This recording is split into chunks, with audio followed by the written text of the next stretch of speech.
पितृपक्ष में पितरों के निमित्त जरूर जियो। अगर अपने जीवन में शांति चाहते, कई बार पितृदोष होता है, हमें पता नहीं लगता। पितृदोष के लक्षण सुनो। पितृदोष क्या कहलाता?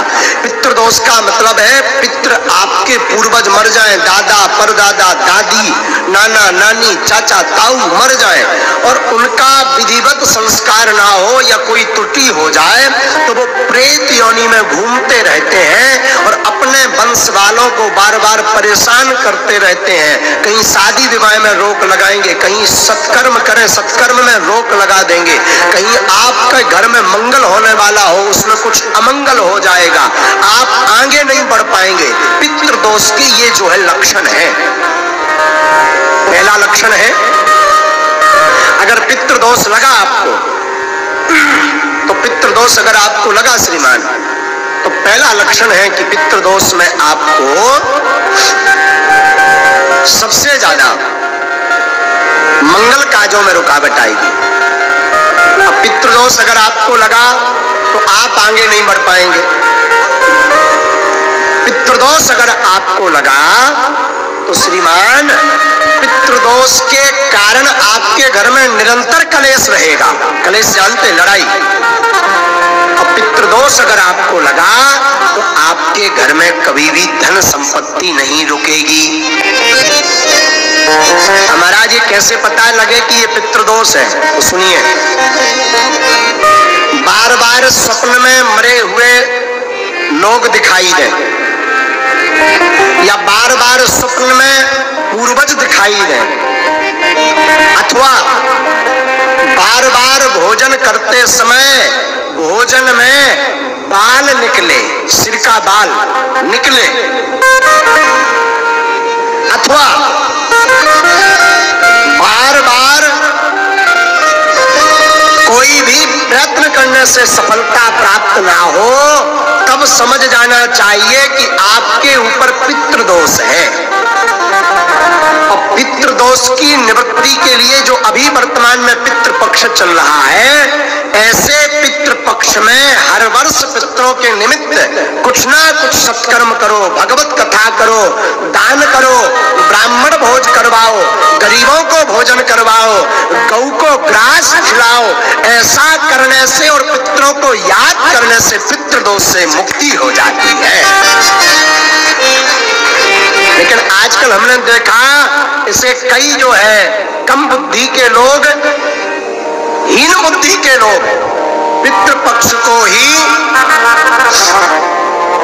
मजाक में ले लेते हैं, कहते ये सब कपोल कल्पना है। मेरी व्यासपीठ से प्रार्थना है श्रीमान, पितृदोष से निवृत्ति चाहिए तो पितृपक्ष में सत्कर्म जरूर करिए, वरना आप एक नहीं 100 मूढ़ के हो जाएं। अगर पितृदोष लगा तो जीवन में आप कभी भी सफल नहीं हो सकते। एक बात। दूसरी बात, शायद धोखे से एक बार सफल हो गए। देखो, प्रतिष्ठा प्राप्त कर लेना कठिन नहीं है आज के सोशल मीडिया के जमाने में, नाम कमा लेना कठिन नहीं है आज के जमाने में, पर प्रतिष्ठा को स्थिर रखना, उच्च स्तर पर बने रहना बड़ा कठिन है। इसलिए पितरों के निमित्त जरूर पूजा करो। अगर पितरों की आपको स्मरण नहीं है कि हमारे पूर्वज कब खत्म हुए थे, किस तिथि को खत्म हुए थे, तो अमावस्या के दिन ब्राह्मण भोज करवाओ, भागवत करवाओ, सुंदरकांड का पाठ करवाओ। आपके पास धन नहीं तो सत्यनारायण की कथा सुनो।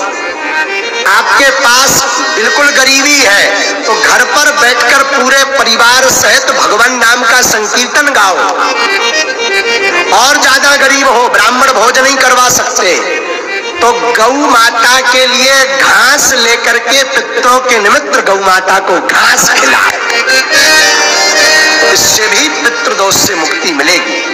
और एक बढ़िया उपाय बताएं, पूर्वजों को तो लगभग सब मानते होंगे, शायद पूर्वजों को आप मानते हैं और आपको लगता है कि पितृदोष है और इतना भी नहीं कर सकते, तो पितृपक्ष के 15 दिन पितरों की दिशा है दक्षिण दिशा।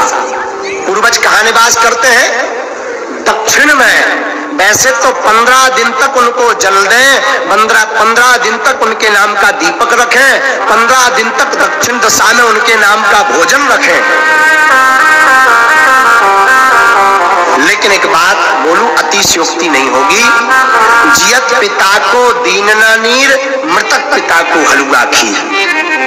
जब तक बाप जिंदा रहो सो पानी नहीं पिलाया, और पिताजी मर गए सो हलवा खीर खवा रहे। हमारे पिताजी कौआ बन के आएंगे और कौआ बन के खाएंगे ठटरी के बारे।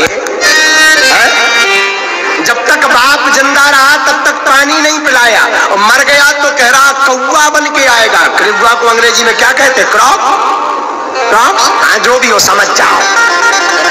तो जियत पिता को पानी नहीं पिलाया, मर गया तो बाप कौआ बन के आएगा। और सुनिए, जियत पिता को दंगम दंगा, मृतक पिता पहुंचाए गंगा। जब तक बाप जिंदा रहा तो मारपीट करते रहे, और बाप मर गया सो गंगा जी सपरा रहे ठटरी के वरी। हमारी प्रार्थना है, मरने के बाद पितृदोष का विधि तो करो, पर जीते भी पितृ कृपा प्राप्त करने के लिए माता पिता की जिंदा में ही सेवा करो। फिर भी किसी कारण से माता पिता की, गुरु की सेवा नहीं कर पाए, कई इतने यहाँ अभागे बैठे होंगे, कई पुरुष यहाँ माताएं अभागी बैठी होंगी जिन्होंने अपने माता पिता की सेवा नहीं की होगी। छोटी छोटी बात पर माँ को गाली दे देते हैं, पिता को अपशब्द बोल देते हैं। मैं प्रार्थना करूं, तुम जिस माता पिता को अपशब्द बोलते हो, गाली देते हो, ये वही माँ है जिस माँ ने 9 माह अपनी कोख में तुम्हें रखा है। मैं प्रार्थना करूं, माता पिता को दुख मत दो। फिर भी पितृपक्ष है और आप इनमें से कोई उपाय नहीं कर सकते, तो दक्षिण दिशा की तरफ 3 दीपक जलाएं। सरल उपाय सुनिए, दक्षिण दिशा की तरफ 3 दीपक जलाएं और अपने पूर्वजों को प्रणाम करके बोले, हमसे जो भी भूल हुई क्षमा करना, और उनकी याद में 2 आंसू बहा दें। इससे बड़ा श्राद्ध का कोई उपाय नहीं है। सबसे सरल उपाय, भगवान नाम लेकर के दक्षिण दिशा में उनका स्मरण करके 2 आंसू बहा दें। इससे पितृदोष की मुक्ति 15 दिन में आपको प्राप्त होगी, और पितृपक्ष को जरूर माने।